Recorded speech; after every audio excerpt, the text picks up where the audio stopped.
அருமையானவர்களே, இந்த நாளிலும் ஆண்டுடைய வார்த்தையை நான் இடத்திலே கொண்டு வருகிறேன். ஏசாயா 43:2 பாருங்க. நீ தண்ணீர்களை கடக்கும்போது நான் உன்னோடே இருப்பேன். நீ ஆறுகளை கடக்கும் பொழுது அவைகள் உன்மேல் புரளுவதில்லை. நீ அக்கினியில் நடக்கும்போது வேகாதிருப்பாய். அக்கினி ஜுவாலை உன் பேரில் பற்றாது. ஆமென். அக்கினி ஜுவாலை உன் பேரில் பற்றாது. அப்ப ஆண்டவர் என்ன சொல்றாருன்னா, நீ என்ன நடந்தாலும் சரி, உனக்கு என்ன நடந்தாலும் சரி, நான் உன் கூட இருக்கிறேன். ஆமென். வாழ்க்கையில எவ்வளவு விதமான பிரச்சனைகளை நாம் சந்தித்திருக்கிறோம். ஆனால் ஆண்டவர் சொல்லுகிறார், நான் உன்னோடு கூட இருக்கிறேன். நான் உன்னோடு கூட இருக்கிறேன். இது ஒரு 4 லெவலான பிரச்சனை பாருங்க. முதல் லெவல் என்ன? நீ தண்ணீர்களை கடக்கும் பொழுது. அப்ப நீ தண்ணீரை கடக்கும் போது நான் உன்னோடு கூட இருக்கிறேன். ஆமென். அப்போ இது ஒரு லெவலான பிரச்சனை. தண்ணீரை கடக்கிறோம். அதை நம்மளால ஆண்டவர் ஒரு சின்ன நம்பிக்கை வச்சிருந்தா போதும், ஆண்டவர் பேர்ல நம்ம அதை மேற்கொள்ளலாம். இல்ல, ஒரு சின்ன லெவல் பிரச்சனை. ஆனா அதுலயும் ஆண்டவர் என்ன சொல்றாரு? நீ தண்ணீர்களை கடக்கும்போது நான் உன்னோடு கூட இருக்கிறேன். ஆமென். அப்ப அந்த தண்ணீர் என்ன செய்யுதுன்னா, நம்மள வேகமா முன்னேற விடாம பண்ணுது பாருங்க.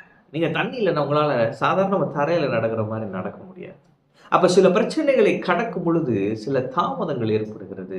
நம்முடைய வேகம் குறைகிறது. நம்முடைய பலன் குறுகி போகிறது. ஆனால் கர்த்தர் சொல்லுகிறார், நான் உன்னோடு கூட இருக்கிறேன். எனவே இன்றைக்கு நான் உங்களை பார்த்து சொல்கிறேன், ஒருவேளை நீங்க தண்ணீரை கடப்பது போன்ற பிரச்சனைகளை கடந்து கொண்டிருக்கிறீர்களா?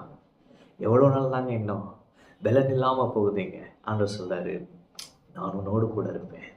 அடுத்து என்ன போட்டிருக்கு? நீ ஆறுகளை கடக்கும்போது அவைகள் உன் பேரில் புரளுவதில்லை.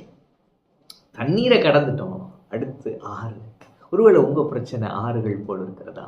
ஆறுகள் உண்மையில் புரளுவதில்லை. ஆமென். ஆறுகள் அப்படியே புரண்டு வருது, நீ அப்படியே எஸ்கேப் ஆகி போயிடுவீங்க. ஆமென். அப்ப பிரச்சனை மூழ்கடிக்க வருகிறது, ஆனால் நீங்களோ அவைகளை தப்பி கடந்து போவீர்கள். ஆமென்.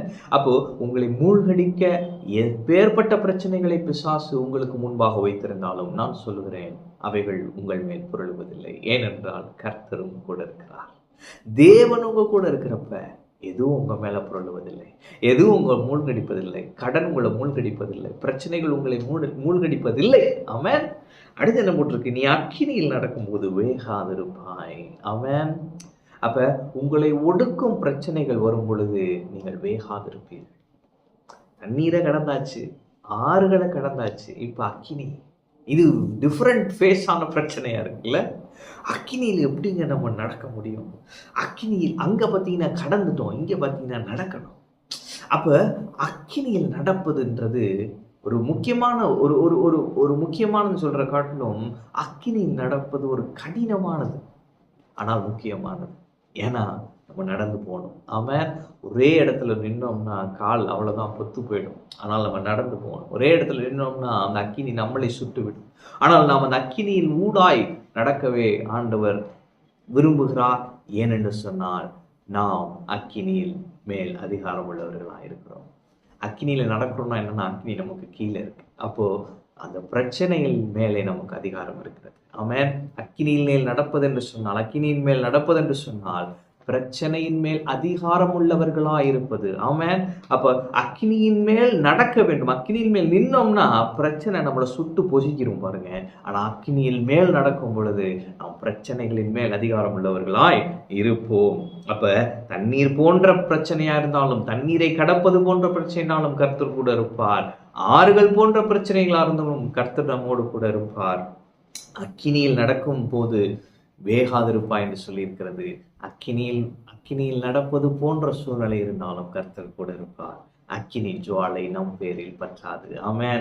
அக்கினி ஜுவாலை நம் பேரில் பற்றாது. சாத்ராக், மேஷாக், ஆபேத்நேகோ நினைத்து பாருங்க. அவங்க அந்த எரிகிற அக்கினி சூளையிலே நடக்கிறார்கள். அங்க பாத்தீங்கன்னா வெளியே வர்றப்ப அக்கினியின் மனம் கூட அவர்கள் மேல் வீசவில்லை. நான் சொல்லுகிறேன், இந்த பிரச்சனையிலிருந்து வெளியே வந்துருவீங்க.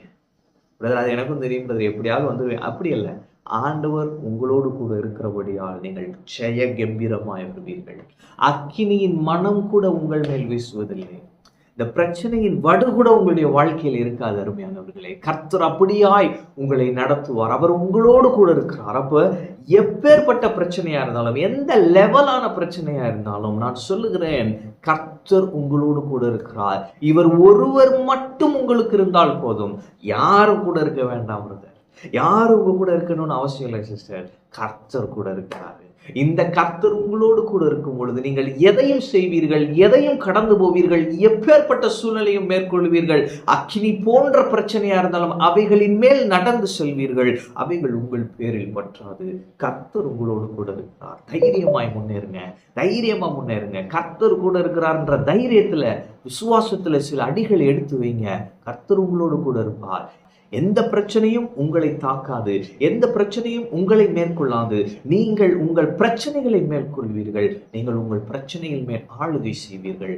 ஜெய கம்பீரமாய் நீங்கள் நடப்பீர்கள். கர்த்தர் உங்களோடு கூட இருக்கிறார். ஆமென். கர்த்தர் உங்களோடு இருக்கிறார். கர்த்தர் உங்களை ஆசீர்வதிப்பார்.